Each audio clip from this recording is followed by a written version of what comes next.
ప్రజాప్రతినిధుల ఆత్మీయ సమావేశాన్ని జయప్రదం చేయండి. బహుజన ప్రజాప్రతినిధుల ఆత్మీయ సన్మాన కార్యక్రమ సభల్లో బీసీలకు 44% రిజర్వేషన్లను సాధిద్దాం. చట్టసభల్లో బీసీలకు 44% రిజర్వేషన్లని సాధిద్దాం. చట్టసభల్లో బీసీలకు 44% రిజర్వేషన్లని సాధిద్దాం.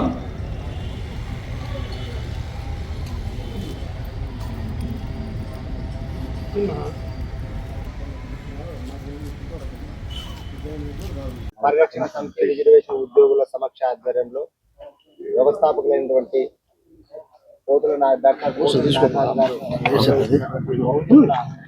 ఆత్మీయ కలయికను ఆగస్టు 3వ తేదీ అనంతపురం నగరంలోని లలిత కళా పరిస్థితిలో ఏర్పాటు చేయడం జరిగింది. మరి ఈ బహుజనుల ఆత్మీయ కలయిక ని విజయవంతం చేయడానికి అన్ని వర్గాల ప్రజలు కలిసికట్టుగా ముందుకు రావాలని మరి ఈ ఆత్మీయ సన్మాన సభను విజయవంతం చేయడానికి దళిత గిరిజన సంఘాల జేఏసీగా తమ పాత్ర కూడా ముందు ఉంటుందని చెప్పేసి కూడా తెలియజేయడం జరుగుతుంది. మరి ప్రధాన ఉద్దేశం ఏమంటే బీసీలకు చట్టసభల్లో కానీ ఇతర రంగాల్లో కానీ ప్రాతినిధ్యం వహించే విధంగా 44% రిజర్వేషన్ సదుపాయం కల్పించాలని చేస్తున్నటువంటి డిమాండ్ అయితేనేముంది.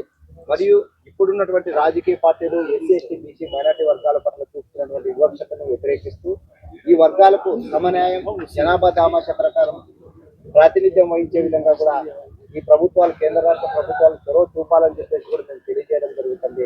మరి పోతుల నాగరాజు గారు నిర్వహిస్తున్నటువంటి ఈ బహుజనుల ఆత్మీయ సన్మాన సభను విజయవంతం చేయడానికి అందరూ కలిసికట్టుగా రావాలని చెప్పేసి మరోసారి తెలియజేస్తారు.